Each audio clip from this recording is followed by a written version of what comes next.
What's going on, folks? I'm Nev from Nev's Tech Bits. Hack the planet. Don't worry, ma'am. I am from the internet. Today, I want to talk about the definition between red pill, blue pill, black pill, and sometimes white pill. The very rare white pill. So, of course, blue pill and red pill come from the Matrix. Neo was offered the blue pill. You take the blue pill, you go back into the Matrix, and everything's la di da as far as life goes within the Matrix. If you take the red pill, then you understand that things aren't what they seem, basically, and you have to fight the machine oppressor. So people say these days, if you take the red pill, then you see everything for how it is, and it's not exactly the best. Like objectively, how stuff actually is at the end of the day. But then we get the white pill and the black pill. Now, the white pill is basically a drug where you think everything's okay. Basically, you only get the white pill if you have serious mental problems, or you're something like, I don't know, Doug Ford, who was raised in money and has connections and all these things, and you're a beautiful blonde woman who's in a rich family and everyone loves you, or I don't know, you're a handsome guy that just, everything freaking goes your way, and you were born with you were born with everything. Now, the black pill is a place where many of us go after certain times. Black pill is you've taken the red pill and you see everything for how it is, and everything's dark. Everything is really messed up. Now, it's interesting when you think about this in the depths of red pill, blue pill, black pill. Because if you take the red pill, you see things how they actually are, and like legitimately actually are. We, as we grow up, the blue pill is to think that everything will just be okay if we just carry on. We don't need to worry about anything. We don't need to try. We don't need to grind. And everything will just be great. That there is one person out there that is meant for us, that the flying spaghetti has created for us, and that we will inherit, basically. This is going to be our person. We will marry this person, and everything will be okay. Everything will be great. Well, red pill is knowing that maybe there's not someone out there for you, or maybe it's not that there's someone out there for you, but that we are copacetic with a certain amount of people. Maybe one out of every 500 people would be good enough for us to get through. We would mesh like gears in a machine. Now, black pill would be to say, okay, I could find someone out there, but if they find anyone more handsome, more better off, or that they think that they connect with better, then they're going to be gone, just like that. Black pill is experienced by soldiers who go to the front.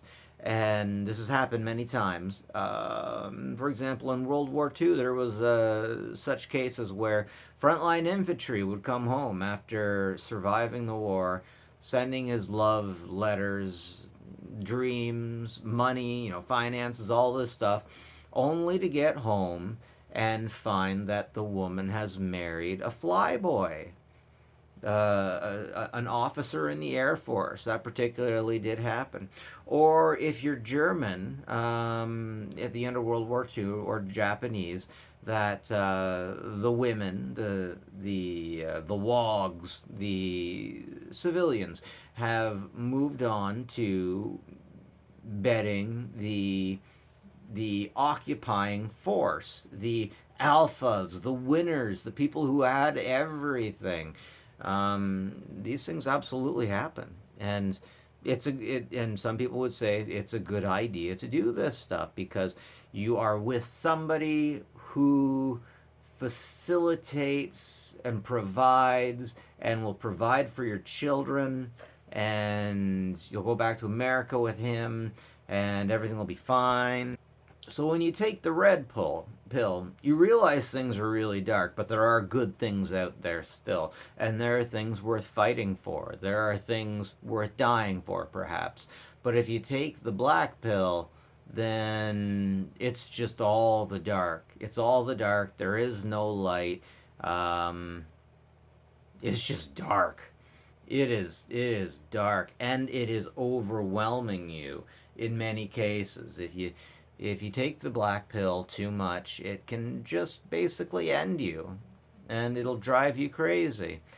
So you got to watch out for that black pill because it's a hell of a drug. It's a hell of a drug. But some of us live a life of black pill. Like, for example, I've heard of a woman who she did not win the genetic lottery. That's what I was thinking before. There are a lot of people in university who won the genetic lottery. They're just super intelligent. Genetics can be really hit or miss, but they are just super freaking intelligent because they were born a certain way where their synapses just fire perfectly. And then you get people who just lose the genetic lottery because as evolution goes on, um, we change. We all change a little bit. We all change just a little bit. And for the most part, cancer is a bastard evolution. The marrow in your bones creates blood, for example, and the blood that it creates, you get some warped version of it that warps other things, and it just warps and warps, gets your lymph nodes. You're doomed. You're done. And we got a lot of that going on. We got a lot of that going on. There's definitely a lot of dark things out there. We can't be going around and acting like the world is a Disneyland. Uh, we can't act like it's a Disney World thing. I mean, if you watch TV a lot in the 80s and the 90s, you get the idea that the Joker at school is probably going to become a drug addict, and the guy that puts his nose to the grindstone and work is going to do well afterwards. It doesn't always run that way. Sometimes the class clown ends up doing pretty well. Sometimes the guy that puts his nose to the grindstone ends up fat and lonesome. And I'm learning that from personal experiences, from people that I watch. I like to do a lot of watching. I like to watch crowds. I like to watch people. That's why I started getting addicted to Reddit. I use the internet to try to get a 0 point for the world and everyone in it. That doesn't mean it helped me figure out how to interact with people in it. It just gave me the ability to see different aspects of it. And when you're standing in different places, you see different things. I definitely got to say, I highly doubt that any of our leaders know what it's like to be working class at all. Maybe a few of them do. A few of them have become disconnected, disproportionately disconnected. Some of them got lucky, and got a lot of money. And there's a lot to be said about luck. There's definitely a lot to be said about luck.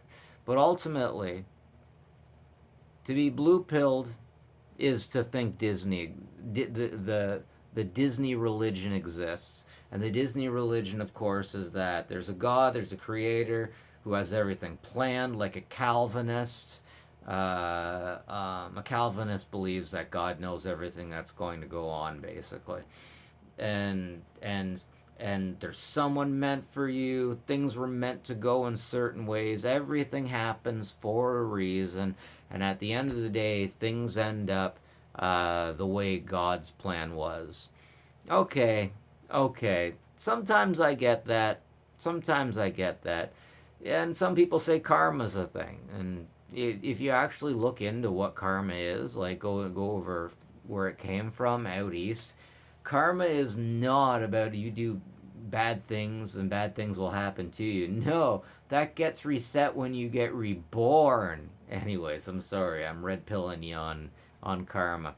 But anyways, red pill is you take that red pill and you find out, wow, some people just die for the stupidest reasons. Some people just die because they went to the wrong place and got what, yellow fever or malaria or something like that. I don't see how that's God's plan. And black pill is to see that the future generations have nothing and we're going to be raised in a feudalist society. And there will be fewer and fewer people in the middle class, and everyone will either have all of the money or none of the money. And these things absolutely happen. They absolutely, like, look at what happened before Chairman Mao's Great Leap Forward. He had to make that great leap forward for one reason. He had some farmers that had everything, and he had others that had none. Now, I just went to my town's fall fair. When I was 14 years old, I was showing cows off in 4 H.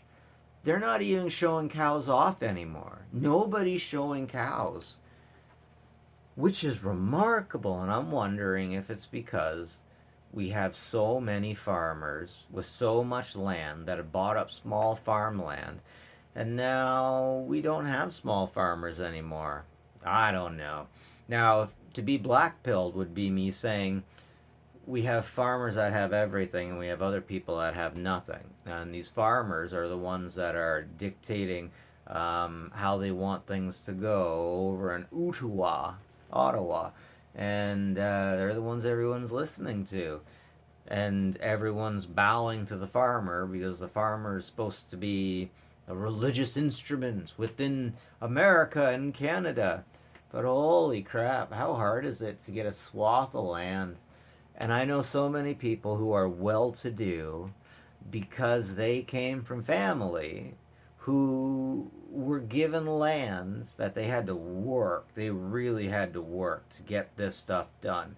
And my family has generational wealth because of it.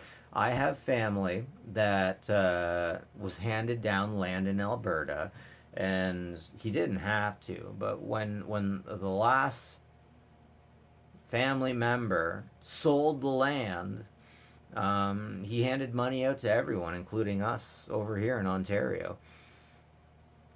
And my folks bought extra property with that. Now, if everything goes well, apparently that's going to be handed down to me. And you got to feel bad about people who either they never had that, their parents never involved them in it, or perhaps they lost it all in gambling, or they lost it all in misfortune, which absolutely happens. And there's basically nothing there that's going to save them. And the world's a dark and scary place. And unless they win the lottery, they're never going to get anywhere. That's black pilled. That's really black pilled. But we always need hope. Hope springs eternal. Hope is a lovely thing to have. Hope is probably the most powerful weapon in the arsenal of mankind. The human spirit is a lovely thing. Now, luck and lottery, these things are absolutely true too. Things could happen, things could change. But I think it might be a lot easier to be black pilled if you were a woman in the '60s who was abused. Let's just say. Man, sometimes I talk to some feminists, fourth wave feminists, and it just seems like it's nothing but black pill. And that's rough. And that's rough. And I really feel like we have a lot of angry feminists out there because of this black pill. Incels, and fourth wave feminists both share a lot in common. Of course, third wave feminism is equality. Fourth wave is basically revenge. And men have to make up for it. But the unfortunate thing is the men that they're making make up for it had nothing to do with the status quo. It had nothing to do with the patriarchy and all this stuff. It's really interesting how they're all like, oh, patriarchy, Christianity, oh. And most white guys aren't even Christian anymore. Like, let's face it, Christians a minority now. Like going to church, like even C&E Christians, Christmas and Easter Christians, people that only go on Christmas and Easter, there are so few of those these days. What I will say is being Christian is a great way to network. It's a lovely way to network. But that's all I got, guys. That's red pill, blue pill, black pill, white pill. And I hope you got balance, because that's what you need. You definitely need balance. Like, the darkness is out there, and the light is out there too, the luck. It's easier to focus on the dark, but I hope you got some love in your life. I hope you have something positive. I hope you have good friends that you can count on, rely on, and communicate with. I honestly do. And take care of each other, please. Have a good one, folks.